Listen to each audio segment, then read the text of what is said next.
Welcome to Field Talk, a Monitor Farm Scotland podcast. Monitor Farm Scotland is farmer-led and farmer-driven and aims to encourage discussion and solution-based thinking within the industry. In each of these episodes, we're going to be speaking to different specialists and experts to try to find ways to help you. I'm Mark Stephen. Now, throughout this series, we've been looking at succession planning. Put very simply, there comes a point in every family business when the older members of the family hand over the reins to the younger members. Now, it's probably rarely as straightforward as I've just made that sound, but in this edition we've managed to find two people from different generations who've already been through the process and who have managed to make it work. Allan Bowie is here, like me, representing the older generation, and as an ex-president of the NFUS, you may already know him. So I'll start off with Annabel Hamilton, representing the younger generation. Annabel, thanks for joining us. Tell me about yourself. What are your circumstances? My name's Annabel Hamilton. We farm on the East Berkshire coast in the Scottish borders, about 11 miles north of the English border. We're farming about 2,800 acres, spread over 10 different farms, all with various different agreements, be it rented, contract farming, and some crop buyback. We also fatten between 300 and 500 Limousin cross cattle a year. They're bought from all over Scotland and the north of England, and all sold at the live market at St Boswell's with H&H. I also farm with my mother and father. They are very involved in the business, and we also have two full-time members of staff. I have just become a mother as well. My son is nearly 9 months old, so it's been a very interesting transition going back into work. More than ever, the succession theme of our business is at the forefront. Excellent. Now, Allan, same question to you. I farm in Fife and have done for quite a number of years. In fact, all my working career has been in Fife. Predominantly arable now, working with my son, who is leading things, but we work with 5 different families, contract farming, purely arable. So it's a simpler system than Annabel there. And we have quieter moments, and then we have extremely hectic moments. So one full-time employee, and we pull in additional people to help us at harvest that have been helping us over a number of years. So again, the system seems to work. Used to farm in the northeast of Fife in a family partnership, and prior to that, I'd done farmland in my father's generation partnership. So we've been through a number of partnerships. So we're now in a stage, and you're right, Annabel, like succession has to come and will come, and it has its challenges. It's quite exciting. It can be bumpy at times, but it's being in control of things that I think leads to a stronger partnership. So happy to contribute here with any help I can bring. Well, delighted to have you. I mean, basically, I wanted to talk to the pair of you because essentially you represent both ends of the scale, a younger member in the partnership and an older member in the partnership. So I don't know which of you wishes to start on this, but what was your experience of succession planning? When did you become aware of the fact it was necessary? As a 22-year-old going into a partnership, I didn't think it was necessary. I worked with my brother and father in a different setup. It's as you move on, as you grow slightly older, families come along, you're not sure as to what the next generation wants to do or whether they want to be part of your setup. And I think then the discussion starts. You also are concerned whether you want to push them in to farming or try and steer them in another direction. And that happens. And if you've got siblings involved, the dynamics can be completely different. So you have to try and understand that. But at the same time, I think you make discussions for yourself and your family. So Annabel, obviously with a 9-month-old one, I'm sure you've got your day-to-day issues right now and things to talk about. And it will cross your mind. It's when do you actually sit down to address those things that you know will come down the road. And it tends in most cases to be later than you thought it would. And it should be earlier. That's the thing I'm trying to say right now. When did it rear its head for you, Annabel? I've currently been at home for 5 years now. We've just had our 5th harvest of me being involved. Prior to that, I was away for 7 years in 2 different farm management roles. So when I came back to the farm, it was kind of quite a big decision. I suppose for us, it was actually mum and dad were going on holiday. They were off cycling in India, and I have an older brother and a younger sister. And while mum and dad were away, the three of us kind of said, oh, if they had an accident, how would the business run? And none of us had a Scooby. There were various people who we didn't know were involved in the business in terms of, lawyer, solicitor. So I suppose for me, that was really kind of like, whoa, we have people to pay and the business would just stop if something happened. So unfortunately, when mum and dad had come back from a relaxing holiday, they were quizzed on kind of what was happening. So that was really how the ball got rolling for us. Was that an easy conversation to have? Unfortunately, with a lot of these things, it never really is easy, because inevitably you are talking about someone in the business not being there anymore, whether they decide to retire, or a sadder set of circumstances. By that point, Dad and I had the discussion that I was going to come home. So we knew that the succession was beginning. And yeah, I don't want to call myself brutal, but I am honest and straight talking, and we did have to have that conversation of what was going to happen. As the older member in the equation, Allan, when you had that conversation with your family, did you feel you were getting edged out?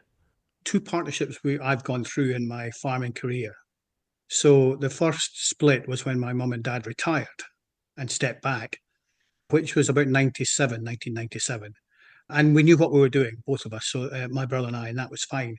And then we went together and bought a farm and carried on. And we had a number of enterprises, and we had our own bits that we did. Come 2010, there was a decision that my brother wanted to step back completely. So it's again judging and sitting down with my family, with my wife, and at that time I wasn't sure what my son wanted to do. And I have one son at home and the other son away off farm, and a daughter that's actually away off farm. So it was simpler because I think there was one of my children wanting to carry on, but we felt, where's the control? So we basically grasped the nettle and decided, well, we'll sell the farm and we'll go our own way. And at that point, I then became involved with the union. I was then off farm for quite a bit. And my dad stepped in to help my son Callum farm while I was away. So the transition, I would have loved a bike cycle holiday in India for a number of years, months, whatever it be, Annabel. But that allowed me the confidence to go and do the union work and know that the farming side, and it's not often you get a generation out the loop that allows that transfer. And my dad knew that once I came back, I would then be part of the cogs. And obviously he stepped back completely. So it's different than maybe other families, but interestingly, the decision is still difficult and has to be made. And now, obviously, within our partnership, the three of us, we can decide how succession's going to plan. We can take a bit more control, and you might do some things completely different. And that's the important bit, I think, when you come to succession. I think the baggage should be left at the door. You go into that room with an open mind, and all the scenarios are on the table. You've got to be pretty open and trustworthy with others in the room to say, right, what are we going to do? And you then take the lead from the next generation. They make the calls at that point. They should be assertive, and within Callum, he was assertive, and then they lead the business. And that's the exciting bit, because you then are in their wake. You're sitting back. It can be sometimes a roller coaster ride, but it's their ride. They're in charge, and they go forward. All very well and good saying you've got to leave the baggage at the door. Very often, Allan, people don't realise the baggage they are carrying.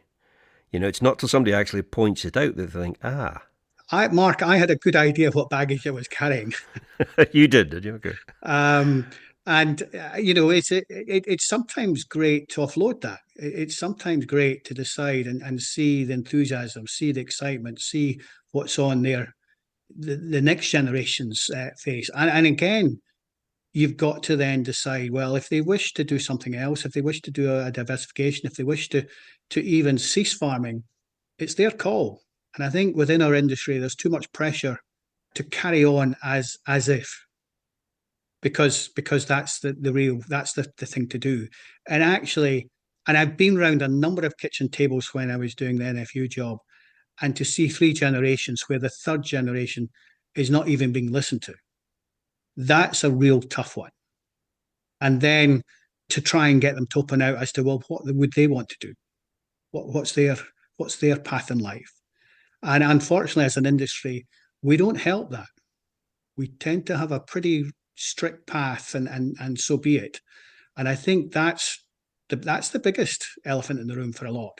And it's then what do you do with the older generation, who have grafted for 60 years? Annabel, you'll maybe have different views on that, but they have to be in the consideration, but at the same time, it's not the main consideration. That's the real hard bit. Do you want to pick up on that, Annabel? Because you're nodding a lot on that. I am agreeing with what Allan is saying. I am in a privileged position that the 5 of us, so my parents and my siblings, we are very close and we all get on, and we all have the same sort of vision of where we want the farm to go. For us, it's kind of that constant talking and knowing what we're all thinking, and just because I want to do something, it shouldn't just be up to me. It is the business is a partnership. Allan also touched upon, sometimes there are 3 generations. So my grandfather, he is a partner in the business, but kind of no longer involved in any of the day-to-day.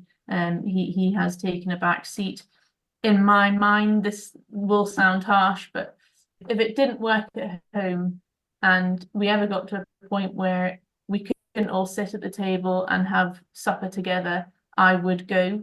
I think, especially in agriculture now, I would be able to pick up another job. I'm only going to be here if it is the right thing for the whole family. I want to be happy. I don't want to be miserable at home. And just because there is a position here, doesn't mean I have to be here. It's because I want to be.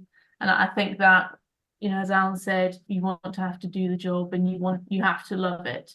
And if you're not enjoying it and it's not working, then that discussion has to be had. You've got, you said the 5 of you, so that's 5 variables straight off. The farm is actually spread across 10 farms in different economic models, so that's multiplied it by that amount. There are always things behind the scenes that you don't know. Was there anything when you actually when your folks came back from India with their bicycles, and you sat them down and said, right, what's actually going on here? Was there anything that really jumped out at you as a surprise that you thought, I didn't know that? Not really. Dad is a very good businessman, and the business is in a very good position. So actually, when we sat down, it was really the nitty gritty. And I suppose for me, it was kind of, what's the next stage for the business? How am I going to move it forward? I suppose I don't want just to sit back and do what Dad has done. I also believe that my generation of farmers won't be able to farm the way that my father has farmed. The support just won't be there. I think from an environmental point of view, that's going to be a huge part. So we currently have a planning application for a free-range hen shed. That is kind of my way of just providing a bit more financial security to the partnership. We're still waiting to hear on that, but there's just other things that the business now may need to start prioritizing. Dad's grown the business to the size that it is, and I suppose my way now is maintaining that, not necessarily by growing the arable side, but looking at other ventures that the farm could go into. In your experience with the NFUS, Allan, when you were travelling about and sitting around people's kitchen tables and things, how bad could it get? The sort of family conflict, the poor communication, the communication breakdown. It's tense in a room. If it's round a kitchen table, you can sense it pretty quickly. And Annabel touched on it. It's the quality of life. It's the happiness. And agriculture is great. I was told by an African farmer of all people, and a very good farmer, that if you're farming, you're content. And that's what I'm finding all around in the world. The difficulty now is being recognised, is being valued. And I think Annabel's generation and Callum's generation sense that, well, if they're not going to value me, I'm going to do something else. I'm not going to trudge along here. And I've seen where, It's the I-beam. That's a real tough one. That's a phrase in Scotland that should be thrown out the door. I-beam. And there's a reason for that. My dad's father's generation and that went through a lot. Farming in the 1930s, wasn't clever. And when we joined Europe, there was a bit of upheaval in 75. So history doesn't tend, regardless where you're farming in the world, doesn't tend to value the person that's producing the bread on the table. It's considered, but it's not valued. And I think Annabel's generation now are looking at opportunities there that go, well, actually, I've got kids coming along. I want to be at the sports day, or I want to be at the holiday time. I want to have a holiday when the kids are on holiday. And why not? And they're now quite right to try and determine a life that encompasses that. The interesting thing with a diversification will be, well, that's great. And I think that will generate sizable profit because of the ability of the people in it. But you then carry on doing the farming bit that is needing the subsidy, needing that bit. And I think that's the clever bit to do, as to whether you juggle it or whether you decide, well, actually, my enjoyment, my way of life, my quality of life, my partner's thinking of it, we're steering this way. We're going a different way to the I-beam. And that is really exciting. That will push the industry and these family businesses to a next stage. What do you think the bigger problem is, Annabel? When you have a younger force within the family that is desperate, gagging to get their hands on the business and just to be in charge of it and to push it their way, or to be confronted, as an older member of the family with a generation, as Allan says, that just say, actually, this is banging your head against a brick wall sometimes. I'm just not doing this. So one thing when I first came home, and I still maintain it to this day, is the respect that I have for Dad. And I think there's this rush to come in and make all these big changes and buy all this kit. And actually it's sitting down, it's taking me 5 years to really kind of go, right, I've been here, I've seen what's going on. We've looked at how the business is running and financially, what do we need to do? And just this, a mad rush to change something. And actually being your boss, being your own boss is not always the best thing. And taking on the farm, you also take on all the other bits that come with that. It can not always be enjoyable. And I've worked for other people, so if Dad and I are looking to buy something, build something, change something, we always sit down and discuss it. And the main thing for us is this talking. We're always talking about what we're doing. If one of us doesn't agree with the other one, well, we have a talk about it. 9 times out of 10, Dad's usually right. But there is sometimes that odd time that I've plant the seed with Dad, and a couple of weeks later, he'll come back and say, actually, that's maybe what we should be doing. So for me, it's respect, it's taking your time, and some businesses don't actually need massive changes. If they're running well, just go with it and take your time. I've spoken to a number of my generation, my friends, that are stepping back from farming because the next generation don't want to be involved, or they've got other things, which is fine. So they're making that step. It's the ones that feel caught up in this own generational thing, the pressure to be not the one that sells. And I can understand the thinking there, but it's not the way to move forward. It's not the way to drive the business, and not the way to bring the next generation with you. And if you can get your head around that as a family, and farming 10, 12 generations, you've got a lot of history there. And it's thinking, right, this is what we want to do, not what our grandparents or great-grandparents might think, or even what your neighbour over the fence might think. This is what we want to do.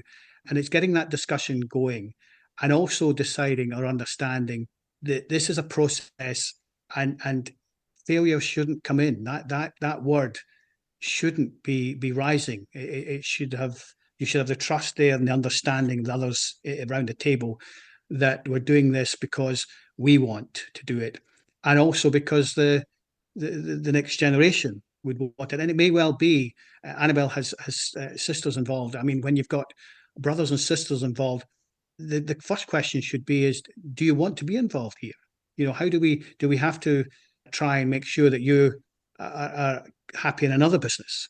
What do we have to do there? And that consideration mark needs to be addressed, rather than the primary concern is to keep this farm. And we've now moved on, and Annabel's working with 10 different families. We're working with 5 different families, and it's understanding their concerns as well, because they may well have a generation skip in the farming, or they may want to step back, but not quite right now.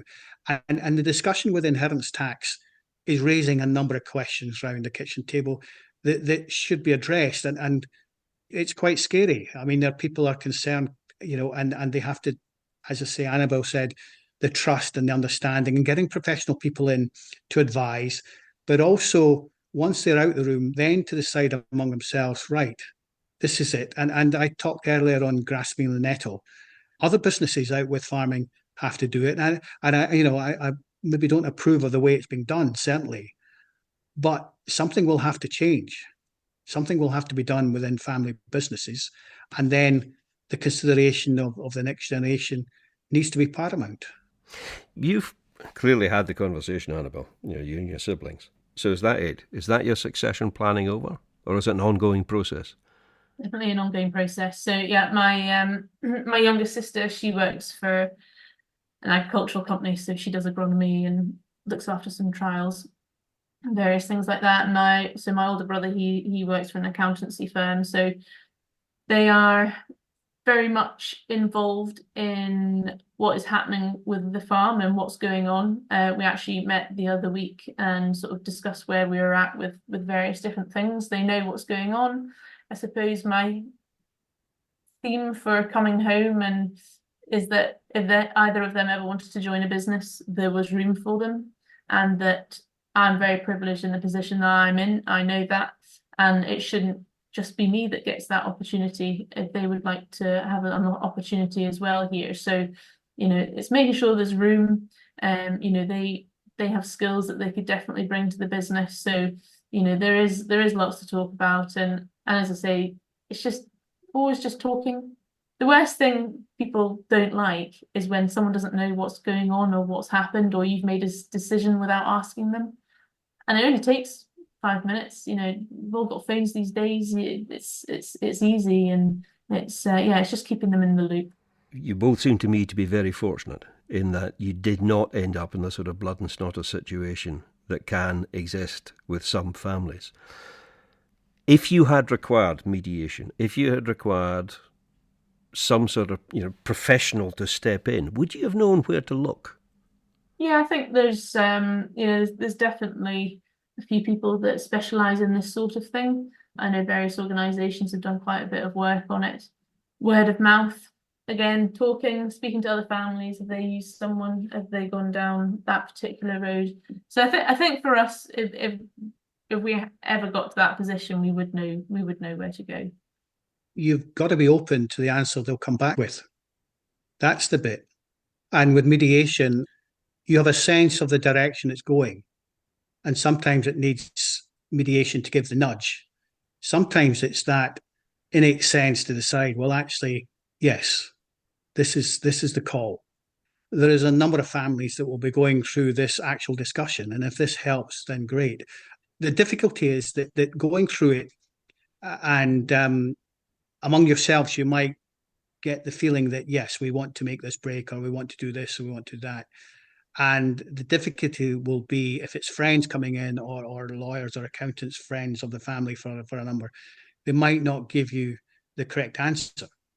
They might give you the right business answer, but emotionally, it might not be the correct answer. And that's where, having been through a big change, out with the comfort zone, and then allowing the next generation, Callum, to carry on, and also conscious of my other son and daughter maybe wanting to do something, that is then carrying it through. And it's maybe perhaps people that want to do this but haven't. And they will be the people to cast doubt. They will be the people to say, well, have you done the right thing? And as an industry, we tend to do that. That's the problem. And that's what I saw when I was doing the union job. It's just getting out the comfort zone and grasping this change and then moving on. And as I said earlier, touched on with inheritance tax, that's going to be a seismic change for a lot of family businesses. And I just hope the true family business does get through this. But it's not alone among generations. Every generation has a moment where they have to make these big calls. And hopefully these sessions that you're doing will just get people to get in a better place and feel that they can actually start some of this discussion. And as Annabel's saying, get some agreement or not. And if it's toxic, then of course there's professional help. But if it's that toxic, sometimes there's not even an agreement to get mediation in. So hopefully these sessions will show people that there is a course they can take for the better, and the next generation and the subsequent generations can start driving businesses. Looking back at the process so far, Annabel, is there anything you wish you'd done differently? I actually don't. I must admit, I have enjoyed working for other people. Probably mainly because you learn from other people what to do, what not to do. And I've worked for some intelligent people and met some fantastic people through that. I probably, from my point of view, I don't always think there's a massive rush to come home. If you have that opportunity and you have that time to go somewhere else, some of the things that I've done, I would have never have done if I had just come straight home. So for me, I've always thought that been the right thing that I've done in my mind. But I think as a family and as a whole, we are going about it in the right way. It does take time. One thing we're maybe a little bit slow at is it's been quite a while since we've all sat down as five of us. As I said, we did it a couple of weeks ago, and that hadn't happened for quite a long time. So yeah, we probably need to meet up a bit more regularly, but we are all busy and trying to get all five of us without kids and things running around can be quite. But yeah, no, I feel like we're heading along the right lines. Interesting what you said there, Allan, about bringing in professionals, particularly when they're friends of the family. I can't remember who it was in one of the previous podcasts said an expert is somebody that lives 100 miles away. And it causes real problems if people understand the emotional dynamics of a family as well as the business sort of structure of a family. Even to say a phrase like business structure of a family, I mean, other than farming and extremely wealthy people, who actually has that kind of conversation? Who has that problem? It's a problem if it's not addressed, Mark. And it's an opportunity. We're very fortunate as an industry to have different opportunities at arm's length, and also very able people, professional people that are out there that understand it. The emotional bit is the tough one. Yeah. Because you can be clinical, and sometimes clinical is the answer. Annabel touched on it being harshness. I wouldn't quite use the word harshness and I wouldn't use the word blunt, but it's a call that should be made. Actually, in discussions, sometimes you shouldn't say the word should, but there's a tendency to give a direction, and you've got to bear in mind the professionals, the accountants, the lawyers working are family lawyers, so they've worked with a number of generations, and they perhaps are only interested in the family, the big umbrella bit. You're now coming down to a call that's maybe for your forward life, your happiness, your contentment, your driving of the business, and that's a different call for some of those professional people. But I think they can recognise sometimes where it has to go to. I think they recognise if there's toxicity in the arrangement, if it's not working, they will recognise that, and they will put in, quite correctly, the odd steer. It's then getting that call around the table to make it. And you asked Annabel, would she do anything different? I've maybe another 30 years ahead of her, and on reflection, yes, she would. There are moments where you would either go slightly slower or step back, or even consider others. But you are where you are at this point. The big thing is not to keep looking back, is looking forward and listening to I keep going the next generation, but I listen to my sons or daughters and saying, well, actually, yeah, this is what you want to do. It's when you get asked, well, you've never asked me what I would like to do. That's a moment where you have to take time. That's a moment where you have to take consideration. And you're thinking, well, hope it's not farming. You're thinking, well, what is it? And interestingly, I've seen so many of my generation that think, well, actually, 40 years ago, I'd love to have been an architect, or I'd love to have been an engineer, or I'd love to have been this. And I worked for other people as a student, and I traveled a bit, but not as much as what people do now. And when you sit down and you get married later and you have children later, the dynamics change. That needs to be recognized by people around the table. Sometimes it's not fair. I mean, I hear that word, fairness. Sometimes you just have to decide, right, this is it. I'm going for it. You might not be any better off, but at least you've the choice then to make things and shape things to what you want it to be, or your son or daughter's idea as to what they want it to be. This is probably one of those how long is a piece of string questions, Annabel, but when's the best time to do this? Oh, I think there might actually just naturally be a time I think it's probably more importantly the time for the business more than the individual. At some point the business is going to need a different direction, a different person at the helm. And also, when's it right for the older generation to start stepping back? So my dad he's chairman of Harrison and Hetherington, so he's actually gone and taken another role off farm, which keeps him very busy. And I think at one point it was so that there was space for me and I had a bit of breathing space, but the business has grown a bit more, and so we're now just as busy as ever. But I think, at some point that older generation, they're going to want to go do something else. And I think that is an important thing, that they do go and do something. And sometimes you just have to be left to get on with it and sink or swim. And so, yeah, I think sometimes the business will guide you as when the time is right. Yes, it's whether the time scale for Annabel's generation works in that way. It tends to be every 5 years, or 7 years with investment cycles. There tends to be a decision. We've got a crucial one here with the inheritance tax and generations having to sit down to decide what we have to do. And that's also, you could argue, a good time to decide on well, where does the business structure go? What do we do with the grandchildren or the sons or daughters coming in? And it's also sticking by that time scale. So you can be comfortable. You can get a couple of good years and you think, well, actually, I'm still enjoying this. Why should I step back? Well, actually, you've given them the nod. You've said to them 5 years ago that you would like to step down. You can't keep leading them along. So I think when you make that call, you've got to be pretty clear. And I'm speaking myself. I'm 65. I remember, or my son Callum remembers when I said 5 years ago that I want to retire at 65, and of course I'm not. It's knowing when to step back, and also it's the lead from the next generation to say, well, I'm ready. And there are occasions where you can push them into that, or there's occasions where you can indicate that every 5 years sitting down, and they'll get an idea, Mark. They will know when you would like to step back or when you want to do less. Once you've got in a frame of mind that you know what their thoughts are, and they have an inkling as to what you want to do, when the call comes, and I would like to think it is on their terms, then everyone's ready for that.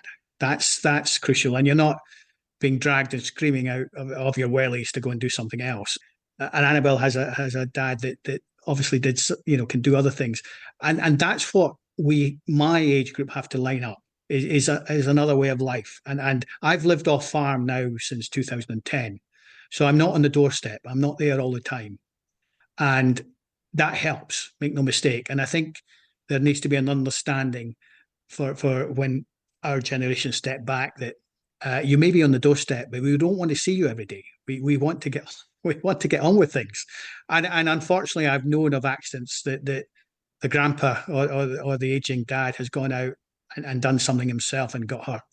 And that is one industry which we're pretty poor at, to be honest. And I think it's getting, as I say, we're talking about succession here, but these other things tend to click in on this. So it's getting them to understand that actually you've had your time. Your wise counsel is still there. Hopefully your money is still in the business and that's still there, and we'll look after you. And that's a nod, that's a given. And of course you can go and do something else. You don't have to ask tomorrow or the next day, well, what would you like me to do? Having said that, that's exactly what I said to Callum this morning when I'd had just a week's holiday there. What would you like me to do? And not be disappointed if there's nothing to do. That's the, and then organise your own life. I see Annabel nodding.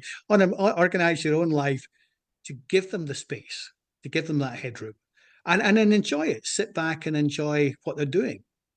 And actually sometimes say, fantastic job, great job, well done. We're certainly not good. We might think we're doing that in our inner selves.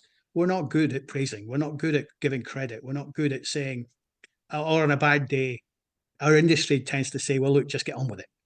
Just, buckle up. And that's not good. That's not helping things. So, and maybe it helps when I'm married to a counsellor or a psychotherapist, Mark. I get a different insight on life. It's addressed pretty quickly if I bring a bad day into the house, or into the kitchen, and that's a tough one when you're living on site on call all the time. I was nodding away at what Allan was saying. I suppose for me at the moment, I'm in a bit of a point in my life where I am starting a family, and I do require Dad still to be fully involved in the farm, and I will not be the only one in that situation. And I am fortunate that Dad's sort of same age as Allan, and he's still fit enough and wants to be involved. I think also we sometimes forget about financially. There will be a lot of that older generation that do not have a pension. They probably don't have somewhere to go live if they move out the farmhouse. So there's always so much more deep down that kind of maybe gets brushed under the carpet slightly. But yes, I am in agreement with Allan. Thank you both very much for your time, Allan Bowie and Annabel Hamilton. Thank you. Thank you. No problem. Thank you. Now, this might be a good time to remind you about the live undiscussable workshops which have been organised by Monitor Farm Scotland. They feature Lydia Carpenter, who's a Canadian expert in succession planning and conflict resolution. She'll be there in person, but her colleague Elaine Fraze will also be joining each event, albeit virtually. The events take place in November. The Mansfield Hotel, Elgin, on the 3rd, the Radston Hotel, Lark Hall, on the 5th, and the RHASS Pavilion at Ingliston on the 7th. You can register for any of them by visiting the Monitor Farm Scotland website and sign up using Eventbrite. Thanks very much for tuning in to this episode of the Monitor Farm Scotland podcast. If you'd like to hear more episodes, just click subscribe wherever you get your podcasts. To stay updated with our latest news and events, you can visit our website and follow us on social media for more updates. Monitor Farm Scotland is funded by the Scottish Government and managed by Quality Meat Scotland and AHDB. Until the next time, I'm Mark Stephen. Thanks for listening.